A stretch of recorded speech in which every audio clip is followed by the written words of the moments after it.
You're listening to Three Things to Know with Stephanie Haney, with experts and insiders on what you need to know in Northeast Ohio. Hi, everybody. Welcome back to Three Things to Know. I'm Stephanie Haney, and I'm so happy that you're here with me today. Like every week, thanks for joining along for what I think is going to be a really interesting conversation today, a couple of conversations.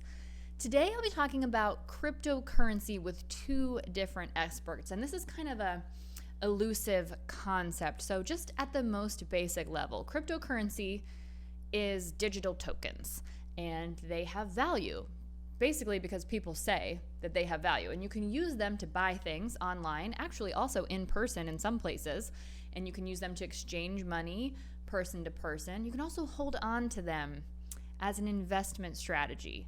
So we'll be talking about all of that. Maybe the one that you may have heard the most about, Bitcoin.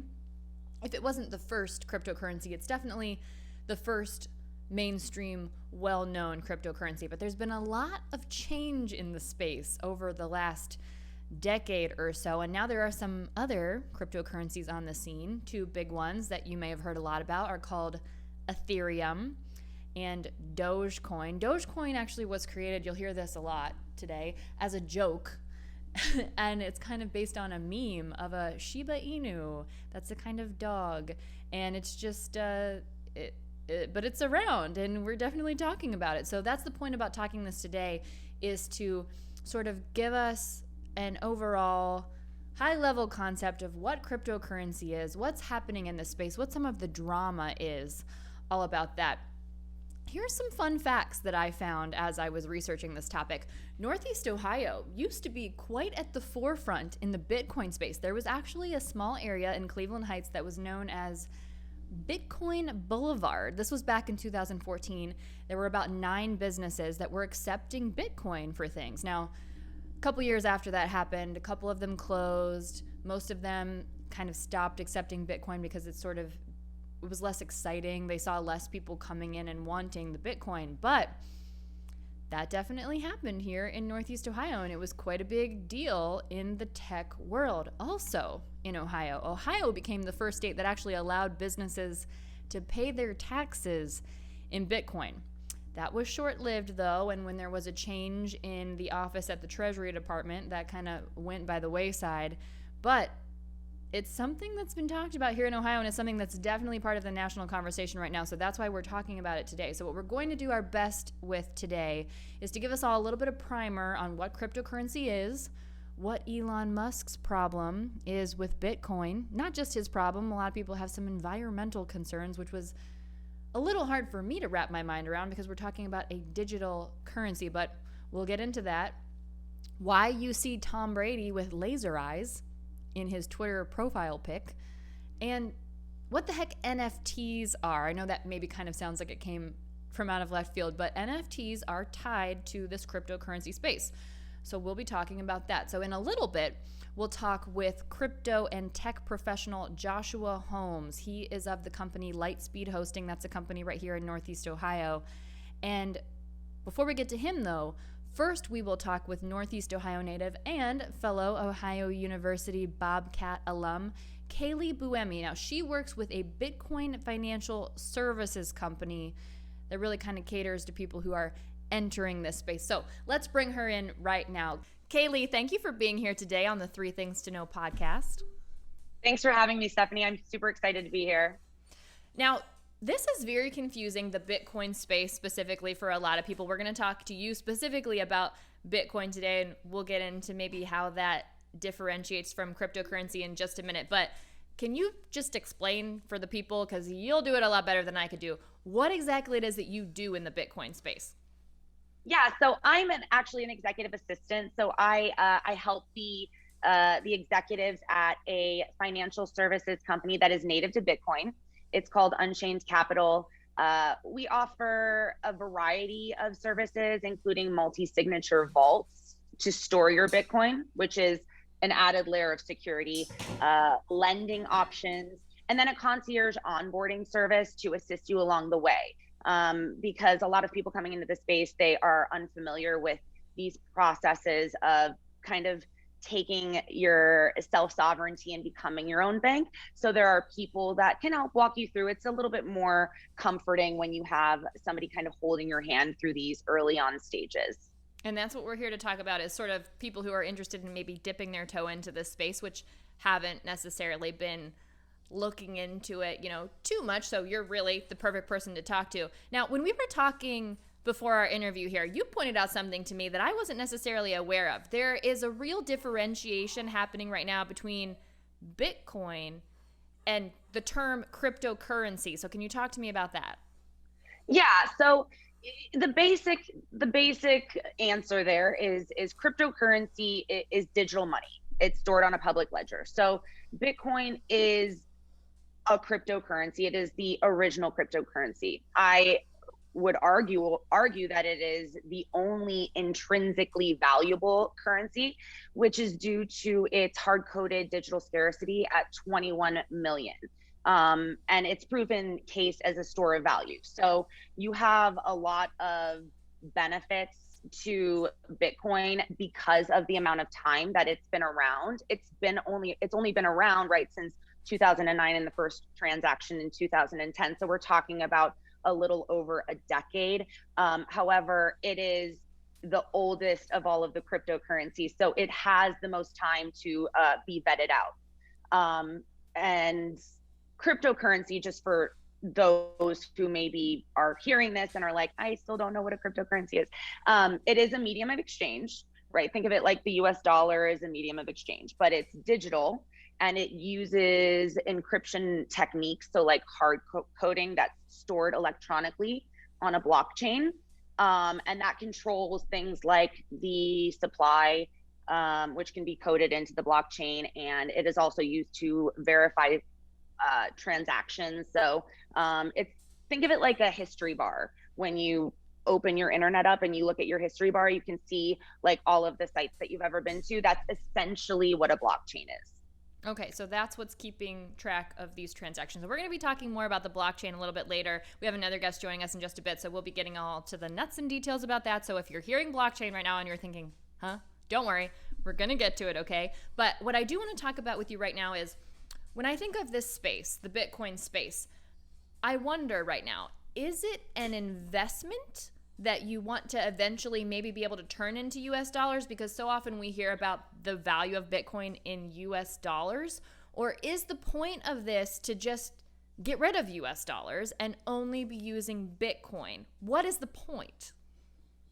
I love this question. I think the point is that you have to realize that our current system is broken, and we're currently living in a debt-driven economy.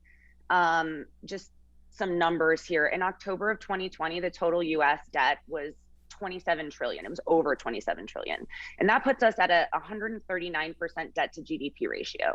The World Bank basically states that anything over 77% or 77% is the tipping point. So anything over gets into kind of dangerous levels. So that to me says that the value of our money is decreasing, and therefore the value of our time is decreasing. We now need to work more hours to pay for the same home that we had 10 years ago. Everything around us costs more, but the inflation of the goods and the things that we pay for around us isn't necessarily matched by salary inflation. So I think once you understand our financial system and our money, its history and the current structure, it's increasingly difficult to feel financially secure, holding just what we call fiat money, which is non-backed reserve currency. So it becomes impossible then, at least for me, to ignore an asset that appears to have deflationary properties. It hedges against the decreased value of the dollar, which, by the way, has lost 22% of its purchasing power since 2010. Whereas Bitcoin, for example, has given an annualized return of around 430%. So those two numbers are just too greatly different to ignore. So to answer your question like concisely, I think those who have not really taken the time to learn all of that, and there is a learning curve. You do have to spend some time reading and really understanding, the history and how we got to where we are. Like, look into 1971 and what happened there when we got off the gold standard. So those people live in a fiat mindset. So they are going to be looking for quick fiat returns, something that they can exchange and flip for cash. And generally these are the altcoin communities, so the crypto communities. And it's because they are new to the space. A lot of people come into the space and they see Bitcoin and they think, wow, like 37, I don't know what it's at right now. I don't check the price like that often, but $38,000 or something like that. It's like, I can't buy a Bitcoin, but I can buy, Dogecoin, which is at 30 cents. I can buy a bunch of those. It's like, they think it's the same thing, but they just don't know any better. And so because of that, it's easy to kind of loop them in and get them in this mindset of like, oh yeah, I'm just gonna trade this and trade it out for cash later and take the gains. But I think it's also important to remember that in 2008, when we hit our financial crisis, right, the banks were being bailed out, the government started printing money, and then they never really shut that money printer off. So thinking in a fiat mindset or in a cash mindset I think we need to evolve our way of thinking and start thinking more in line of like, I'm storing my wealth in Bitcoin. I'm going to hold this because I truly believe that one day we are going to have Bitcoin as a reserve currency or be using digital currency only. Okay. So lots of things to unpack right there. Of course, something I want to point out, we have not had a gold-backed US dollar for quite some time, as you said. There are not gold bars packed up in the Federal Reserve anymore for every dollar that's out on the street. We know that. If you didn't know that, now you know that. So let's talk about how people get Bitcoin. You can do something called mining Bitcoin, or you can buy Bitcoin, which is where you're trading your US dollars to buy Bitcoin that you store in a digital wallet or a vault, which is something that your company offers. But talk to me about the mining of the Bitcoin. What does that mean?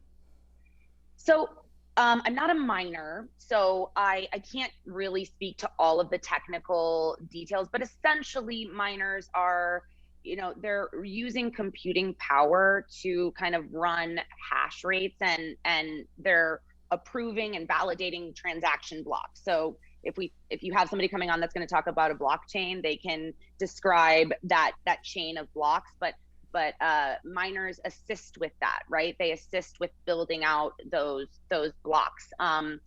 But there are a lot of great resources that you can access online if you are interested in mining.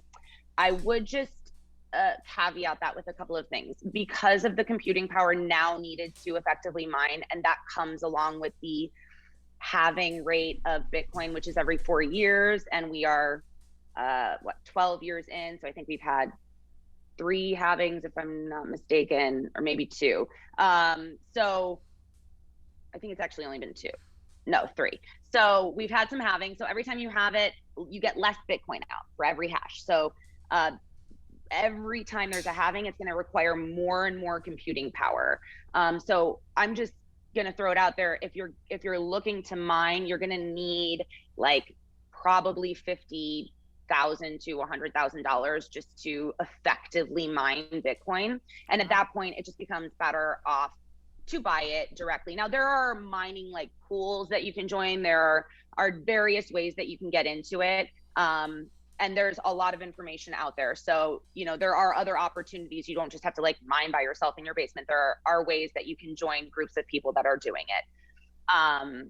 So that's something that you can absolutely look into. But I recommend just buying it and storing it. That's what I personally do. I find it's very easy to do once you get the hang of it. And there are so many exchanges that you can buy it on. Like Cash App is such an easy way to get it. So many people already have Cash App on their phone. You can literally just buy it on Cash App. So I did not realize you could buy Bitcoin on Cash App. Yes, you can. Yep. Don't use Robinhood. Don't use the exchanges that you can't actually custody any of it, so that you can't take it off and put it into a wallet. Like on Robinhood, I know that they were saying they were going to allow you to pull your crypto off of their exchange and put it into a wallet. I don't know if they ever came out with that option, but just a rule of thumb is you always want to be able to transfer your Bitcoin or whatever, your altcoins to a wallet where you hold the private keys. That is the most important thing, not your keys, not your coin. As I'm thinking about this now, I'm just sort of thinking out loud as we're talking. That would be the difference between being able to use your Bitcoin to buy something in the public space, is having it in a wallet that you hold, versus having it in something like a Robinhood or some other exchange index where you're literally just holding it for value as an investment, right? That's the difference there? 100%, yeah. Yeah, because with Robinhood, the only way to get it off is to cash it out. And then you're taking a capital gains tax. So the other thing that the reason we advocate for holding Bitcoin long term is because, one, I mean, if you look at the return and the value increase, the growth over the past 10 years, it's astronomical. It's beaten out every other asset class tenfold. So it's like you want to store it and hold it, but also you want to avoid the capital gains taxes that you pay, especially on a short-term hold. So it definitely makes sense to get it and hold it, but you definitely want your private keys should you want to do a peer-to-peer transaction with somebody using Bitcoin. Okay. Now, let's talk about that computing power situation, because when we're talking about actually buying things with Bitcoin, let's talk about a little bit of the drama. Elon Musk is now saying he won't let people buy Teslas with Bitcoin, which I guess previously, he was letting people do. And it was something about Bitcoin being bad for the environment. How can that be if it's a digital currency? Please explain that to me. Yeah. Okay. So I think it's a little frustrating. I'm a little frustrated with Elon.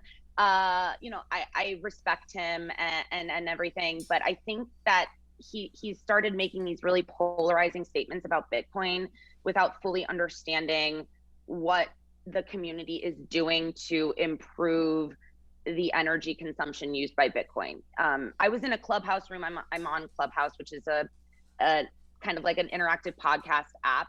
And he was in the room with us. This was back in February. It was all over the news. I'm sure many heard. But he shared how much he loved Bitcoin. And he also shared that he thought Dogecoin was a complete joke, and then he went and invested 1.3 billion into Bitcoin and started accepting it as payment, and then began retracting all the statements and kind of aligning himself with a coin that was created as a joke. So I don't really know what his motive is in all of this. We know that he's a meme lord, and we know that he likes to kind of mess around on the internet. So sometimes a lot of us speculate that he's just kind of having a little bit of fun. And we could have seen that on Saturday Night Live when he was on a couple of weeks ago. But I do want to put this FUD, fear, uncertainty, doubt, to rest.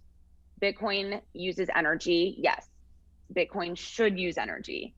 The energy not only gives it some of its value, because think about it, if it was really easy and took no effort to mine it, then we would have a ton of it, and we would just mine it all right away, and we would have a decreased value, and what would we do? So it gives it value, but it's also worth it, right? Every year people litter their houses with Christmas lights. Every year people have multiple TVs running in their homes. They drive pickup trucks, they play video games, they have refrigerators, they use the internet, they travel in planes. So it should make sense that we allocate some of that energy that we waste on a daily basis doing kind of sometimes frivolous things to an asset that has the potential to save our generation and future generations from economic despair. Not only that, but Bitcoin uses currently, and this is as of April 2021, Bitcoin's at a 40% renewable energy. So that means all the Bitcoin that's being mined, 40% is using renewable energy. That is very high. Miners are incentivized to find cheaper options and renewable energy sources because they benefit financially off of that, right? It's beneficial to them to find cheaper options so that when they mine the Bitcoin, it's more valuable to them. And I think central banks and financial institutions, which is our current system, have little to no incentive to lessen their energy consumption. And arguably, they are going to be increasing energy consumption if they're constantly expanding, which is the goal of a lot of these institutions. It's always expansion. So I think that there's a lot of misunderstanding of what's going on out there. Yes, everything uses energy, and Bitcoin is one of those things that use energy because of the computing power. It's going to constantly get better because of the incentives that miners have. So we're just in this kind of progressive place where I think we just need to accept that something so valuable is going to use up a little bit of that energy, because I think we don't realize how much energy we use in our daily lives. Okay, interesting. A lot to think about there. I do want to ask you about a term that you had mentioned to me when we were talking before we started this interview, and you are a Bitcoin maxi. What is that? Okay, so a Bitcoin maximalist, it's someone who believes that Bitcoin is the only true decentralized technology. Bitcoin does not have a CEO. It doesn't have a company that controls it, markets for it. It's run by the community, the miners, the devs, the developers, the plebs, and the companies that are working to spread the knowledge to others all over the world. They are all integral, and they serve really important roles in Bitcoin's success. And anybody who buys Bitcoin, they immediately become an integral part of the community. And that's Bitcoin's network effect, and it's how it stays relevant. And that network effect is very advantageous. All other cryptos are centralized in a maxi's mind, because there is either a company, a person, or a group of individuals that control the supply. And that basically means that at any given time, they can increase the supply of the coin, and therefore decreasing the value of whatever you're holding in your pocket. So that's kind of why we steer away from altcoins, because it's not truly decentralized if it has a company that's sort of running it on the back end. Bitcoin is completely community driven. Okay. All right. Another question for you. Let's pivot from Elon Musk to Tom Brady. Everybody wants to know what Tom Brady is doing. I noticed you have laser eyes in your Twitter profile. What's with the laser eyes? What does that mean? Yeah, laser eyes is just a meme. This Twitter user Chairforce came up with this laser eyes to 100K. So it just we never know what memes are gonna really take off. There's no rhyme or reason to it. It's just some do and some don't, and this one just did. It was like a storm across Bitcoin Twitter, and then it kind of evolved to now you're seeing some politicians come out with it. Tom Brady has laser eyes. Paris Hilton has laser eyes. So you're getting a lot of people that are influential in other spaces and really well known, and they're coming into this space. So that just tells me that it's a really good time to get into the space if you haven't gotten in yet, because we're still early. We're talking about one or two people that we know, that we are A-list celebrities or whatever that have ever even heard of it. So it's still pretty under the radar, and you have some financial institutions coming in. But yeah, so we're just waiting for Bitcoin to hit 100K, and it's definitely going to do it this year. So we'll see what the next meme that comes out is after that happens. All right, you hear that? That's a prediction right here from Kaily Buemi. Bitcoin going to hit $100,000 this year. That would definitely be very interesting. Okay, I've got a couple rapid fire questions for you before we let you go. So give me your quick take on this. This is from Mike on Twitter. El Salvador has now adopted Bitcoin as an accepted legal currency there. What does that mean for Bitcoin on the global stage? So, yes, on the global stage, I think we see adoption rapidly increase. I don't think that I've been talking to a lot of people over the past couple of days. I don't think any of us saw this coming. Not this soon, right? A lot of us were predicting maybe 2025, but here we are. And now that we're here, others are going to follow. Do you remember middle school dances when you would go in and nobody would be dancing, and it would just take that one really confident kid to like run in and start dancing, and then all of a sudden everybody's like, oh, okay, I can start dancing now. This is that. So you're gonna have people that are like, oh, like I can get into it now because somebody's already validated it, they vetted it out, they've said it works and it's gonna work for them. I think we'll start seeing these hyper inflated economies first, just because people are looking for a way to store their wealth that they can rely on. I was just at Bitcoin 2021 conference in Miami this past weekend. Jack Mallers, who runs Strike, which is a payment processing app for Bitcoin, he gave a speech and it moved. I mean, people were in tears. It moved the crowd. It really did. He spent 3 months in El Salvador helping, assisting a Nayib, the president, helping people who had been largely unbanked, because very large amounts of populations in these developing worlds are unbanked individuals. So they have no way to even create savings, right? So they were helping them get on Strike. They got them, wallets on their phone. They were able to put Bitcoin in it. And now these people have wallets, they have access to their funds, and they can literally do peer-to-peer transactions with one another without third-party interference. And you're going to see other countries look at that and be like, wow, like all of that improved the quality of life of an entire country. And you'll see that adoption start to rapidly happen. We're already seeing it with countries like Argentina, and there's speculation of like Haiti and Cuba. There's a lot of speculation around who's going to be next, but not if somebody's going to be next. Okay. All right. One more question for you before I let you go here. If you were speaking to a company that's interested in maybe starting to accept Bitcoin as a payment, what's some just sort of top level advice you would give to a company that wants to open up that possibility for its customers? Yeah, if you're a small business, you can absolutely accept Bitcoin. I have a friend, Ollie, he runs Tahini's restaurants up in Ontario, Canada, very, very famous chain of restaurants. His company, his restaurants accept Bitcoin as payment for the food. And obviously that's not like a big ticket item like a car or something like that. Strike, which is Jack Maller's company, is a digital payment processing app. You can do peer-to-peer transactions. So like if you're at like a farmer's market, like, so if you're a really small business, like you're a farmer's market or, an individual, S Corp corporation, things like Strike are great because it's direct peer-to-peer transactions. If you're like an Etsy business or something that's online, there are online options as well where you can link it directly to your site, like BitPay, Coinbase Commerce. Those are companies that help you set it up directly on your site.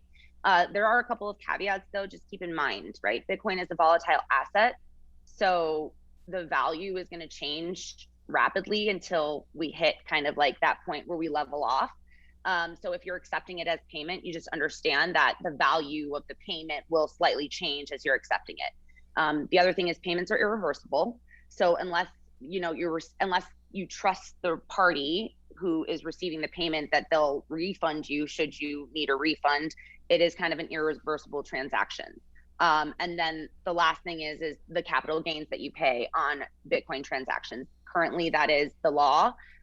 So as Bitcoin maybe evolves as a currency in some of these other countries, maybe we'll start to see some adjustments on the taxation process of Bitcoin. I do, however, think it is a good, if not excellent, great, definitely get it on your balance sheet. Buy it, store it, add it as a piece of your balance sheet for your business so that you have a way to like hedge your business's finances, right? So that would be my little tip for small businesses getting in.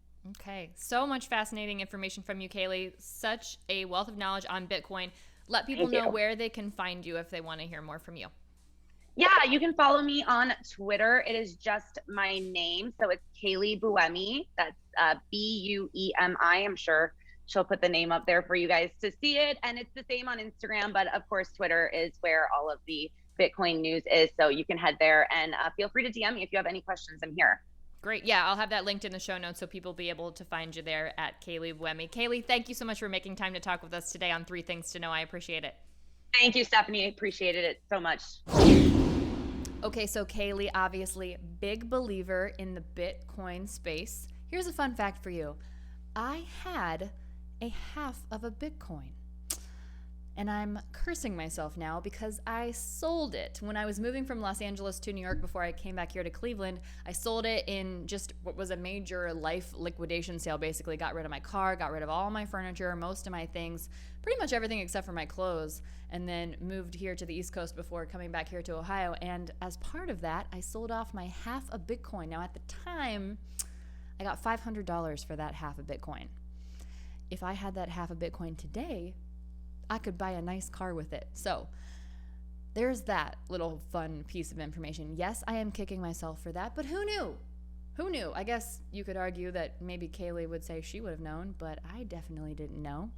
That's why we're here to talk about it today, because a lot of us don't know a lot about cryptocurrency. And now we're going to bring in Joshua Holmes, the crypto and tech professional, because we want to talk about some of the other cryptocurrencies. Bitcoin is not the only cryptocurrency in the game. We'll talk with Josh about how you can get your hands on cryptocurrencies if you want them.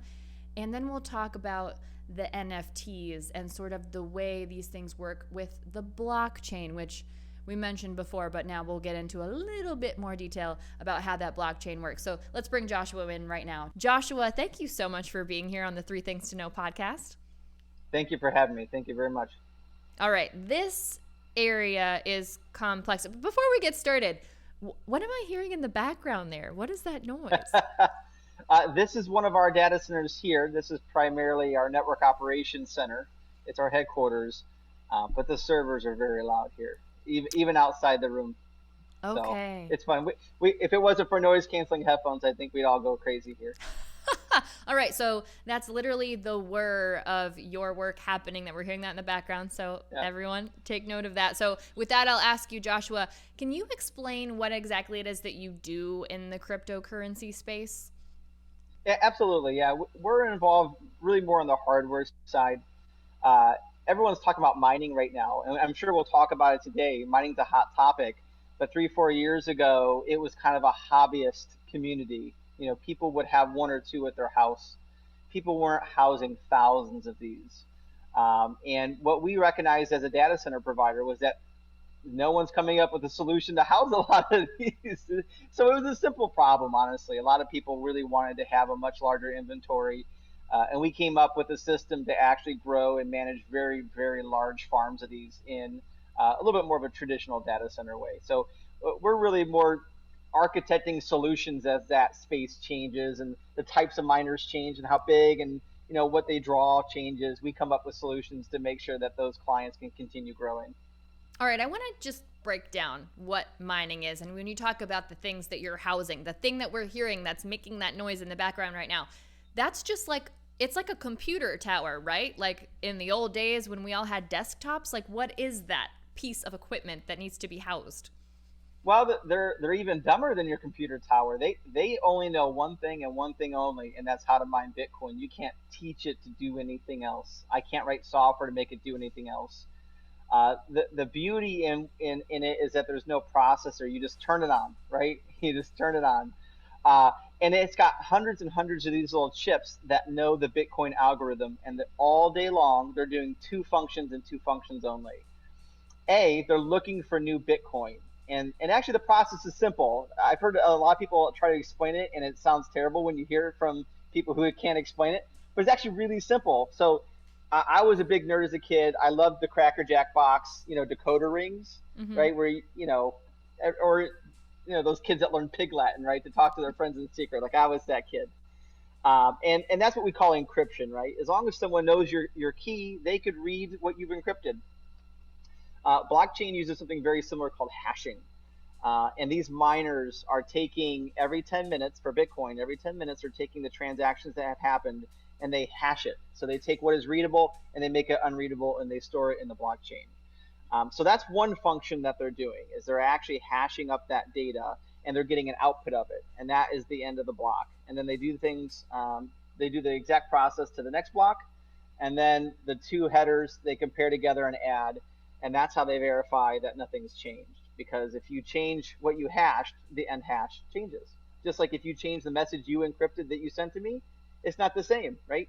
So that's how it becomes tamper resistant. And the miners are the ones that are validating that nothing has changed. So all they're doing is taking data that is stored, they're encrypting it using hashes, and then they write it permanently to the blockchain. The other thing that they're doing is they're looking for new Bitcoin, right? That's where they make all their money, right? That's what everyone wants to do. So the process is actually really simple. If you are hashing for Bitcoin, there's only 21 million combinations that can start with 4 zeros. So if you pop any random string of data into this algorithm, only 21 million combinations can actually have 4 zeros at the beginning. If you find one that no one else has found, you get what's called a reward, a block reward. Right now, it's about 6 Bitcoin.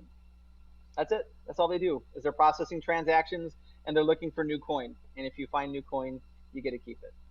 So that's all they do. They're really dumb machines. You can't teach it to do anything else. And once it becomes inefficient, you throw it away or sell it to someone who's got cheaper electricity. One of the two.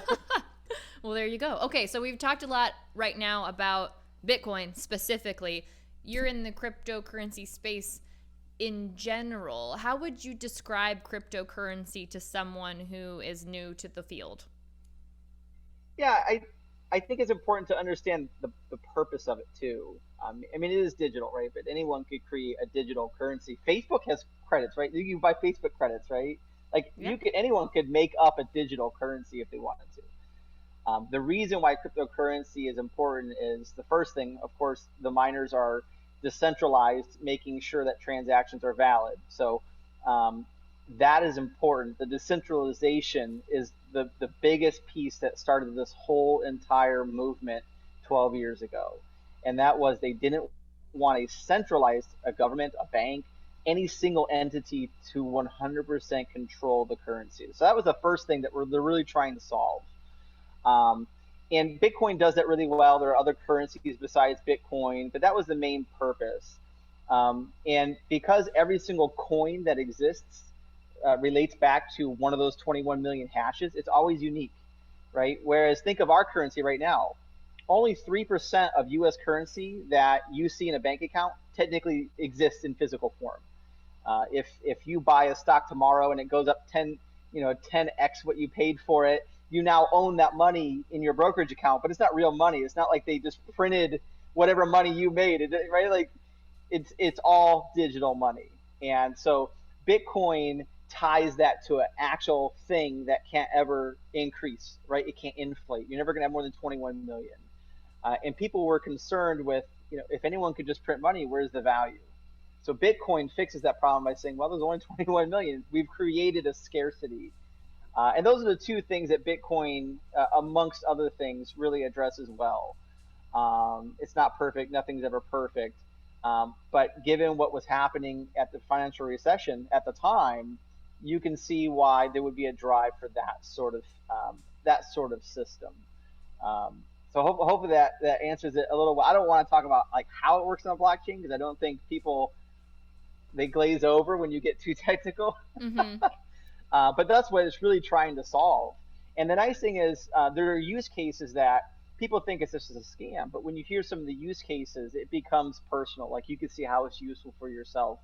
Here in Lakewood, if you remember a couple years back, there was a gentleman who was traveling back to his home country and was taking basically his life savings back with them, and it got confiscated because they thought he was involved with some illicit activity. Turns out he wasn't.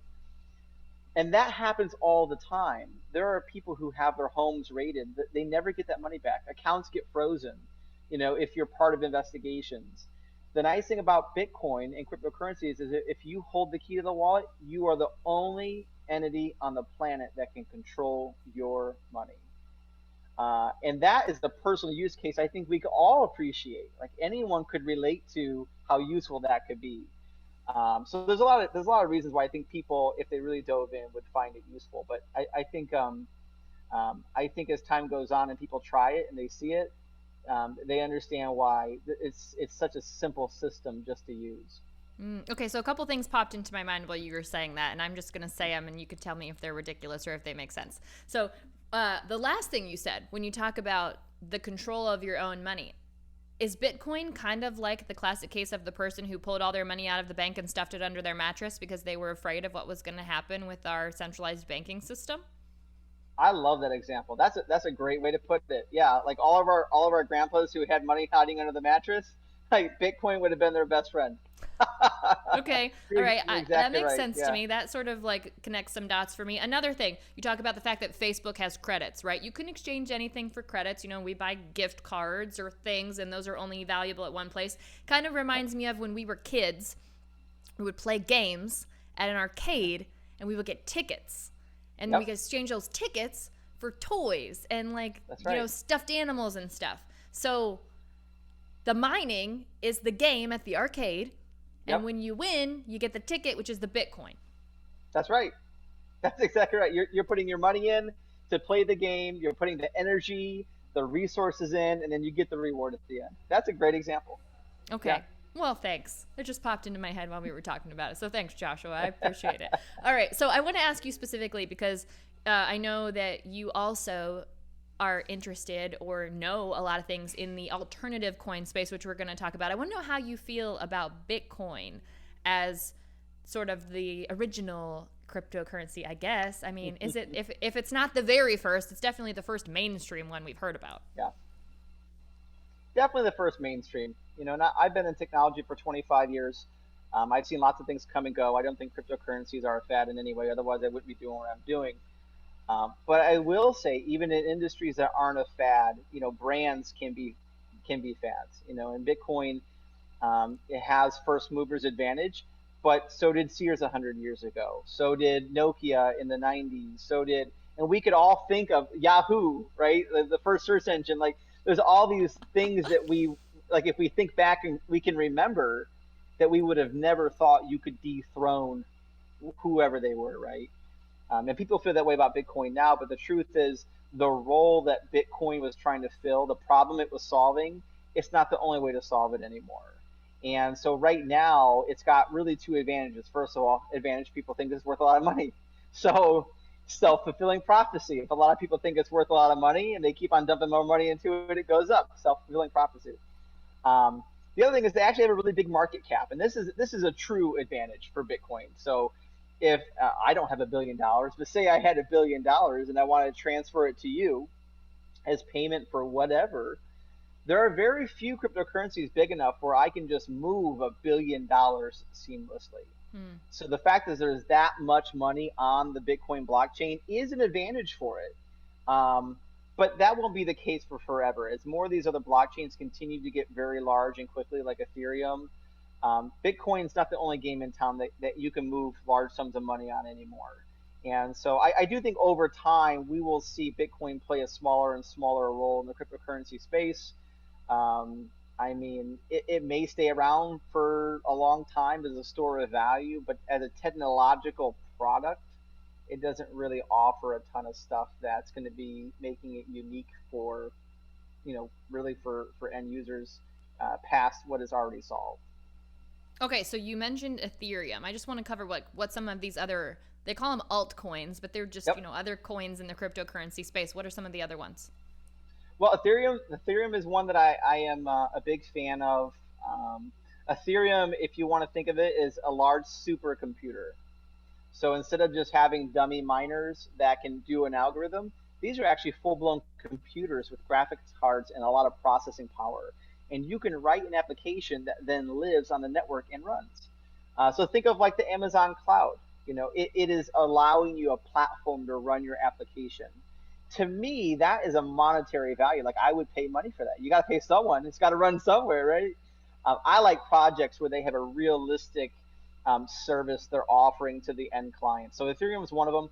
Another one that we're really heavily involved in is called SIA, S-I-A, and it's a decentralized storage network. So think of like in your business, you probably have a data center with your own storage, or you might be using Amazon storage, you know, the Amazon Web Service called S3, where you can store all your big hard drive in the cloud, really. That's what SIA is, but it's powered by the blockchain. And the nice thing is, I'm gonna give one example, a use case, and I'm not advocating for Parler. I've never used the site, but I know that they got shut down by Amazon. Mm-hmm. Well, because SIA is blockchain-based storage, only the person who holds the key to your wallet can actually control that storage. If you were to place your storage on a platform like SIA, no one could ever shut you down, ever, right? So there's they're creating value in a service that doesn't exist anywhere, and the pricing is a fraction, an absolute fraction of what it costs. And the storage on the network isn't some big company somewhere.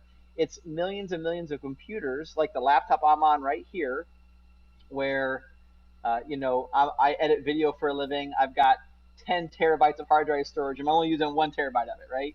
I can actually rent, like Airbnb, I can rent my hard drive space up to the network. So now I'm making money while this computer's sitting here doing nothing. And that's how the space is allocated. All your data is split up amongst a minimum of 3 different hosts. So it's highly redundant. It's very fast. So that's a project that we're really fans of, because we think it fills a service that people pay for. We all pay for iCloud from Apple or Google storage, or like we're paying for that. Like to me, I look at it like the stock market in the advent of the internet. Like think of the companies that really survived the .com bust. It were companies that really had mass appeal to millions and billions of people. And there's lots of blockchains right now that they appeal to about 3 nerds in a dorm room somewhere. And I just can't see them sticking around for a long time. But the ones that have a really cool service that appeal to the mass public, those are the ones we stay involved with. And for a long time, about 10% of the global hash rate for SIA was actually in our data center. We're probably a little less than that now. So we're pretty heavily involved in that project. But there are other projects I really like. So, and I know we'll talk about it a little later, but Dash is one of them. There are projects that don't use miners too that we like. They use something called proof of stake, and I think there's a place for those sort of blockchains in the world. And they're solving some really cool real world problems in a very economical, responsible way. Okay, so I follow what you said there. A little confusing for me though, because you were talking about like a service provided by SIA, but is SIA a cryptocurrency or is it a service that you pay for? It's the name of the cryptocurrency. Yeah, it's called SIA Coin. And on top of SIA Coin, there are all kinds of companies that have built these services you can pay for on top of their platform. Okay, so it's a currency in and of itself, but when you get wrapped up in SIA and their blockchain and how they do everything, you can also get into some hosting with them? Yeah, you can store applications, you can store data, you can make completely serverless applications that can scale as big as you need them. They have lots of really cool platforms on there now. In fact, I believe they're about to release an NFT storage platform on top of SIA as well. NFTs. Okay, I definitely want to ask you about NFTs. I'm going to put a pin in that for just a minute, because I also want to talk to you about something that you just mentioned, which is stake, because this was one of our listener questions. Helen F. asked this question. I'm not even sure what it means, but I'm going to ask it to you. It's about Ethereum, and she says she wants to know what it means to stake Ethereum, and she wants to explain it to us like we're 5, and I'm very on board with that last part. Yep, absolutely. So staking is like having a savings account. So most banks, if you have a savings account, you can really only take money out of it anywhere from 2 to 4 times a month. Like they limit how much you take out, because the whole point is to build up money in your account, right? And you earn interest on it. And of course, you know where the interest comes from. It's a tiny fraction of what they're charging people to borrow money for mortgages, right?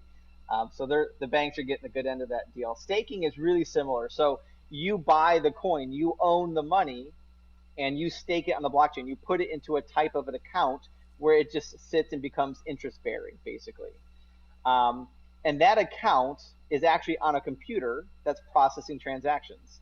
So a blockchain that does proof of stake instead of proof of work, which is what Bitcoin and Ethereum are, use vastly less electricity.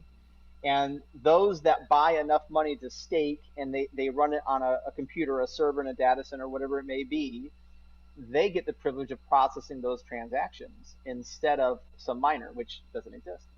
And that's how they earn the interest, and that's how they keep the network running.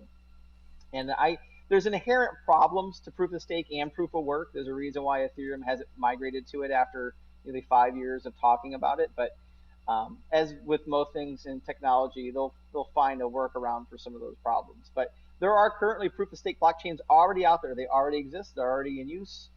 The concept is definitely vetted. It works. But the great thing is you earn money without having to have a data center full of noisy, hot machines.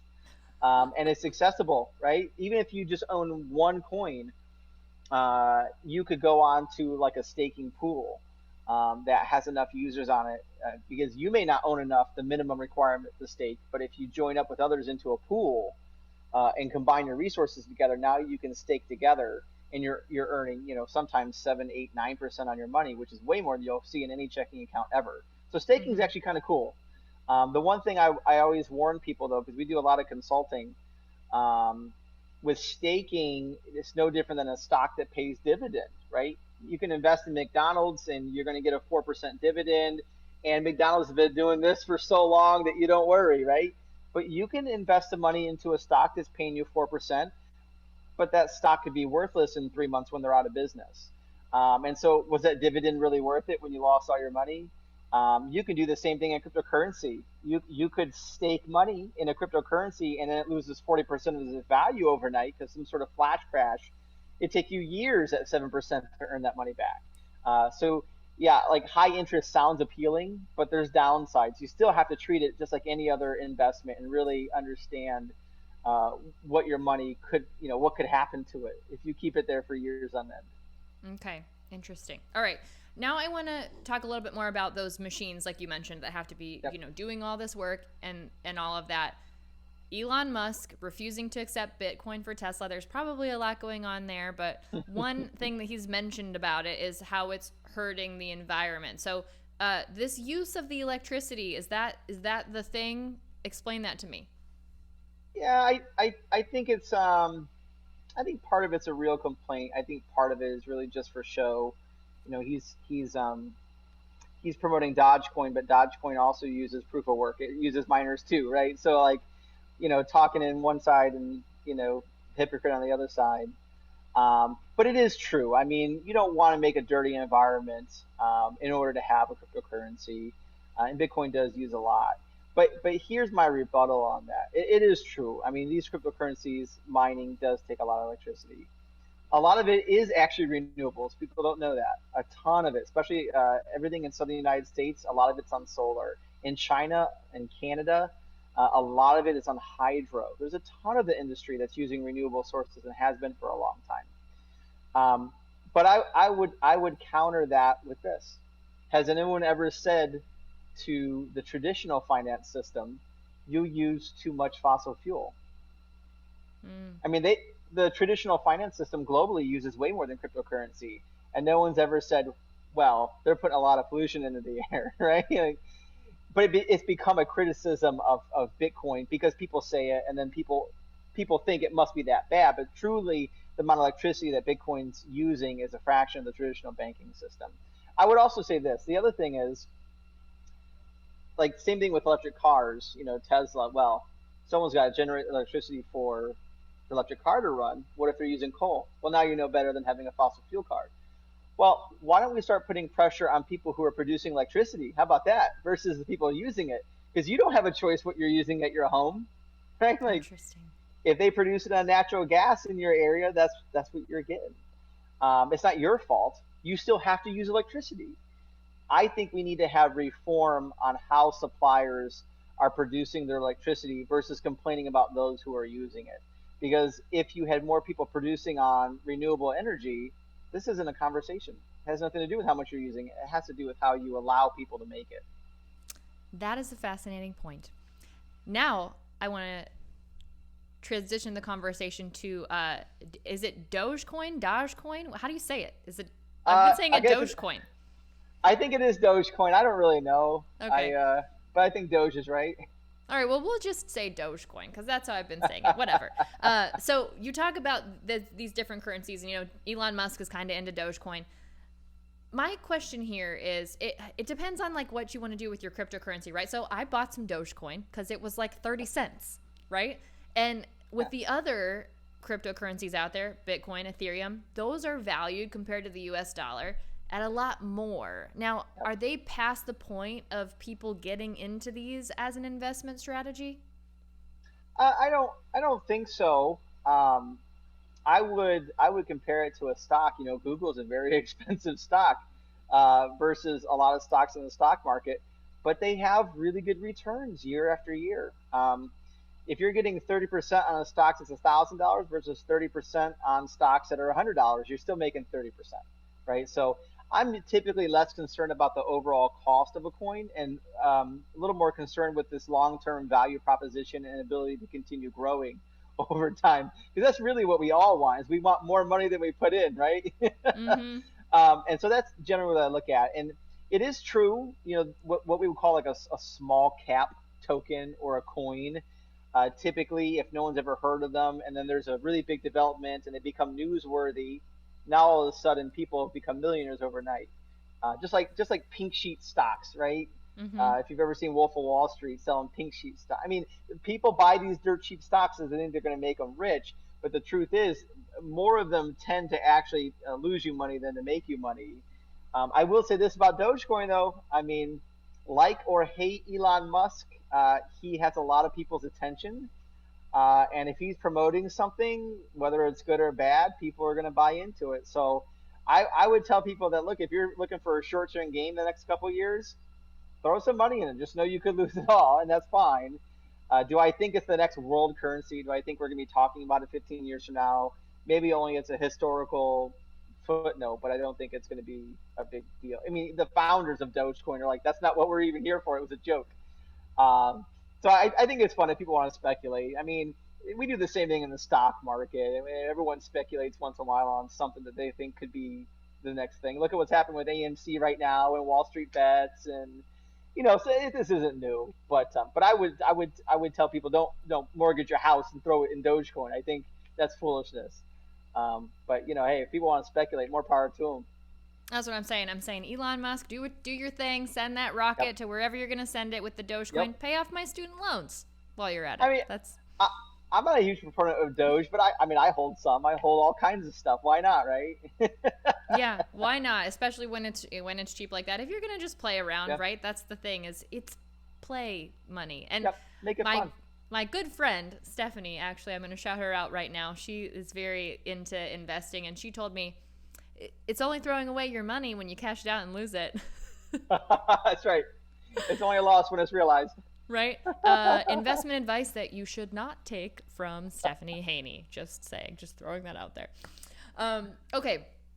I do want to talk to you about, can you just give me a little bit more about what the blockchain actually is? And because there are implications for the blockchain beyond cryptocurrency. I don't think people necessarily realize that. There are lots of other institutions, even our banking institutions, that are interested in the blockchain. Yeah, so think of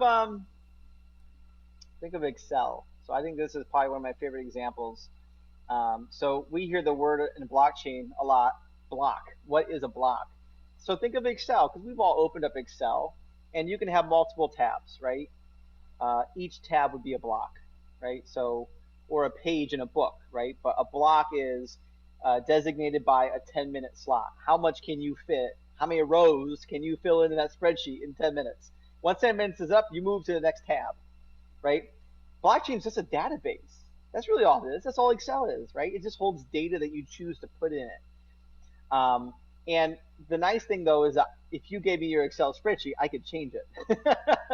Whereas everything put into Bitcoin is actually validated, and it's what we call immutable. No one can change it. And all day long, every 10 minutes, you're just adding another tab to that blockchain, that data that's being stored that can't be tampered with. So I think that's a good way for people to think about it. It's really just a sophisticated Excel spreadsheet that is, at all times open to, 5 million miners across the world. It sounds and if like you make a change, it sends it to me, right? I make a change, it sends it to you, sends it to everybody. Everyone has all the changes all at once, right? And they're validating. Yeah, was Stephanie allowed to make that change? No, she wasn't, because that's on a page in the past. So no, we're not going to allow that change. So, I mean, think of it like a spreadsheet. It's really just an over-glorified database. I'm just thinking of a shared Google document and what a nightmare it is if there's too many people on there making changes at the same time. Yeah, a shared Google Sheet is a great example. Absolutely. And different blockchains have features that Bitcoin doesn't. Like some can actually store data, some can do things. Some have things called smart contracts. So, some are really sophisticated and some are really simple, like Bitcoin. but they all kind of work like that. They all kind of work with blocks, and the idea of immutability. Okay. Now I want to leave this conversation, and before I let you go here, I want to talk about NFTs, which is something that you mentioned.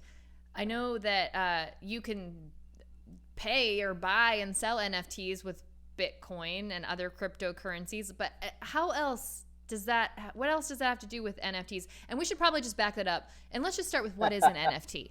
Yeah. What's an NFT? It's a non-fungible token. And I hate the word fungible. I love that these nerds always find the stupidest words to define these tech products. I mean, I'm one of them. I get it, but no one outside of the last year have heard the word fungible probably in their life. But I think the perfect word is like replaceable, right? So like if I had a LeBron James jersey that I bought at Dick's Sporting Good, I could go buy 10 more. It's the same stupid jersey, right? Like. There's no scarcity to it. There's no value to it. It's not a unique piece of work. But what if LeBron James signs my jersey? I mean, that's the only jersey, period, like that. I mean, he signed other jerseys, but he didn't sign it in that spot. Yeah, he didn't. Right? It's a unique piece of thing, right? It's a unique item. It's never ever going to exist outside of that one item. So the idea behind NFTs were, well, what if we applied it to things that are digital but also unique, right? So artwork. I mean, I don't own a Mona Lisa, probably never will, but I know that these artworks are being put online in digital form and sold as NFTs. And I think it's all neat. You know, I've been in technology for a long time. People throw things against the wall to see if they stick. Some things don't stick. Some things turn into be the next big thing, right? Like Bitcoin. I don't really, I as a person who spent 25 years in technology, I see so many issues with the ideas of NFTs. For me, it's hard to find a lot of interest in actually spending my own money on NFTs because I think it's going to blow up sooner or later. Not in a good way, but in a bad way. But so take Ethereum. Ethereum, a lot of NFTs are stored on Ethereum. And there are websites you can go to like Nifty's, NFTYS. Nifty's is actually ran by a gentleman I went to college with years ago. But you could actually upload digital artwork. And they've created a marketplace where you can buy and sell this digital artwork, and it proves that you own the digital artwork. The problem that I have is you've uploaded a piece of digital artwork that I could upload to 5 other sites just like that. Okay, so like we don't actually have like a universal master. Like if I were to take that digital piece of art and upload it to multiple marketplaces, there's no way that these marketplaces actually know that I've now replicated across multiple marketplaces. So who really owns it? If I sell it to 5 people across 5 different marketplaces, who really owns it? It defeats the whole purpose of an NFT to begin with.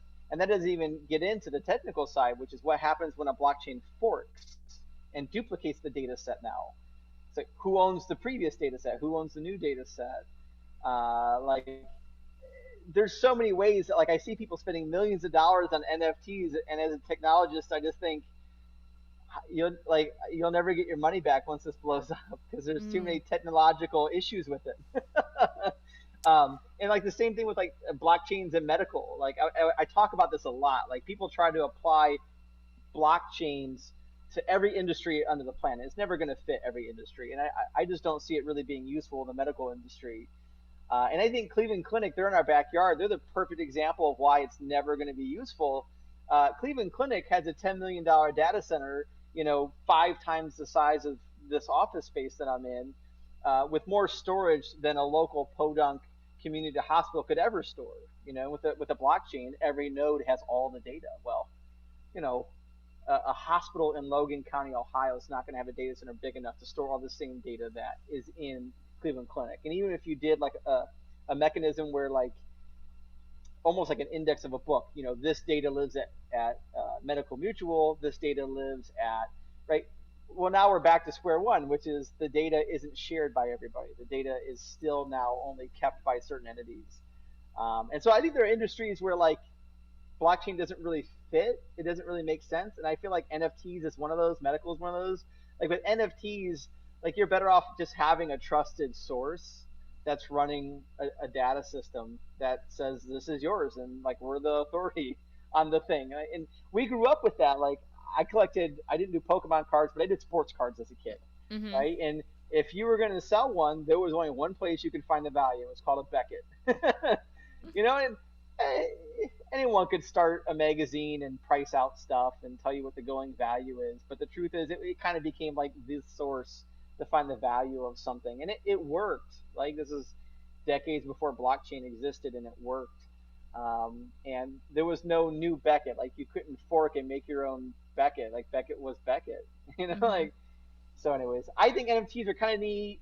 I understand the technology behind them that seems interesting and nuanced, but I just think a lot of people are going to get burned when they find out that, like, the technology behind it isn't a great fit for it, and what they have isn't really all that unique, and that fraudsters have done all kinds of stuff to make their stuff extremely non-scarce. So anyways. Yeah, well, it's a verification issue, right? I mean, yeah, absolutely. How do you, everything has little metadata or whatever attached to it, right? So that sort of is kind of helpful, but it is a verification issue when you're talking about, like, who the first meme, right? But, props to that little girl, Disaster Girl or whatever, that meme of her looking at a fire department doing a training exercise that went wild, and she's now sold that, and she made like tens of thousands of dollars or something. It's gonna pay for her college or whatever it is that she wants to do. So good for her. But also, like, what is the real value in owning that digital thing when you can have a screenshot of it that looks exactly the same, and nothing's to stop anyone from sharing something that looks exactly like it but just doesn't have that metadata? 100%. Or that I could easily just upload somewhere else to another place where someone else could buy it. There is a blockchain right now that just emerged that bills themselves as an unforkable blockchain that can't be duplicated, and they're trying to go after the NFT market. So we'll see if it takes off, but I think inherently then you're back to square one, where you're working with a centralized database with one entity that could go out of business. I don't know. It's hard for me. 25 years of doing this, it's actually really hard for me to find ways to make NFTs work in a way where it makes sense. But maybe someone will figure it out, come up with some hierarchical solution that connects all the NFT blockchains together and does verification. Who knows? Well, you never know. Life is long. Anything could happen, right? That's right. Enough money and enough time, enough boredom, someone will come up with something. Sure. Yeah. All right. Well, Joshua, thank you so much for talking with us all about cryptocurrency and the blockchain and NFTs and really fascinating stuff. I appreciate your time here. Where can people find you if they want more of your takes on this kind of stuff? Absolutely. So you can email me. I get so much email. I love to respond to people. I love education. I love doing conferences and talking with people. I'm not like sticking in a cube kind of IT guy. But my email is joshua@lightspeedhosting.com. I'm also on Twitter. My handle is Sherlock's Attic. It's a play on my last name. And I am on those two platforms almost all day long. I'm on Facebook. I don't like Facebook. People shouldn't contact me there. I don't check my messages. Don't leave me voicemails. Like those two platforms are how anyone can get a hold of me nearly night and day. So. All right, great. Well, we'll have those linked for everybody in the show notes here. And Joshua, we appreciate you making time to talk with us today. Thank you so much. Thank you. Have a great week. Yeah, I'm with Joshua on this. I'm kind of skeptical of the NFTs, but I have to say, if I could sell one for tens of thousands of dollars, I would do it. So more power to the people who are out there selling them. If you're buying them, I would say you might want to take a beat and really think about what you're investing in before you do that. But hey, if you just got tons of money to throw around and do whatever you want with, go for it. All right, now this brings me to what you need to know in NEO. So if you want to get into the cryptocurrency space, like I said, Bitcoin is a well-known entry point. Something I didn't cover with Joshua and Kaily, but I do happen to know, yes, a single Bitcoin is worth tens of thousands of dollars right now, and that fluctuates wildly. But you can buy a fraction of a Bitcoin too. You don't have to buy a whole Bitcoin, so you don't have to have tens of thousands of dollars to get into this space. Like I mentioned before, I had half a Bitcoin. So they're digital, so you can chop them up any which way and buy them. Now, if you want to buy them, there are a lot of Bitcoin ATMs in the Northeast Ohio area. And what a Bitcoin ATM does is it allows you to use cash to buy Bitcoin. You can also then send it to a Bitcoin wallet, a digital wallet. So you need to have a digital wallet in order to do this. And you can also sell Bitcoin at a lot of these places and get cash back if you're ready to sort of get out of whatever your investment was and you want the cash back. And you can also insert cash into these Bitcoin ATMs and send Bitcoin to someone else's digital wallet. So there's a website that tells you where Bitcoin ATMs are around you, and that's bitcoinofamerica.org. I checked it out. There is one right in the middle of downtown Cleveland on Ontario Street. It's right across from the Jack Casino. And if you know where that Jake's Deli is, right on Ontario there, and there's a Mr. Hero right there, well, right in between that, there's a little store called Downtown Convenience. That's actually the name of the store. And there's a Bitcoin ATM right in there. Now, if you want to do this, you probably want to read up on how to use a Bitcoin ATM, because you need to make an account with the company in order to do it. And then you're going to need a digital wallet, which is the place where you store the information that lets you access your Bitcoin. So there's a great article about it on coinsource.net. I'll link it here in the show notes. It'll be linked on wkyc.com. So if you want to use that Bitcoin ATM in downtown Cleveland, you will know how to do it before you get there. And that brings me to this week's A Good Follow. Now, this is a person that all of you introduced me to on Twitter, because I posted on Twitter and I asked, who is your go-to cryptocurrency source here in Northeast Ohio? This is the person that most of you said. He goes by Summer Mike on Twitter, and his Twitter handle is Mike Ammo, Mikeammo. This is actually the person who connected me with Kaily Buemi to talk today at the beginning of our podcast. He is also an Ohio University alum. OU, oh yeah. And yes, he does have laser eyes in his Twitter profile pic, so he will be very easy for you to pick out if you look for him on Twitter. Now, when the people were tagging him and saying he was their go-to crypto person here in the Northeast Ohio area, here's what he said. He says, as much as I want to call myself an expert, I really find the Bitcoin community to be full of very intelligent and talented people. He says he's relatively speaking a newbie in this space, but he's been completely immersed in it for the past 6 months. And what some other people mentioned in the comments when I asked for who I should be talking to about cryptocurrency, other people said that he does share a lot of resources, and I checked out his Twitter feed. That checks out. He shares a lot of resources about the cryptocurrency space. So that's a good place to go if you're interested in learning more about cryptocurrency. Again, he goes by Summer Mike, and his Twitter handle is Mike Ammo, Mikeammo. And that is a good follow coming straight from all of you. All right, that's it for this week's 3 Things to Know with Stephanie Haney podcast. Thank you all so much for being here. If you like the show, do me a favor, leave us a rating and a review. Subscribe if you haven't subscribed already. And shoot me a DM and let me know what you're thinking of the show. Let me know what you'd like to hear about. We've got a couple ideas for what's coming up next, but always open to hearing what you guys want to talk about and what you need to know here in Northeast Ohio. Thanks for hanging out with me, guys, and I'll see you back next week. I'm Stephanie Haney. Thanks for listening to 3 Things to Know with Stephanie Haney from WKYC Studios. Subscribe now to stay in the know.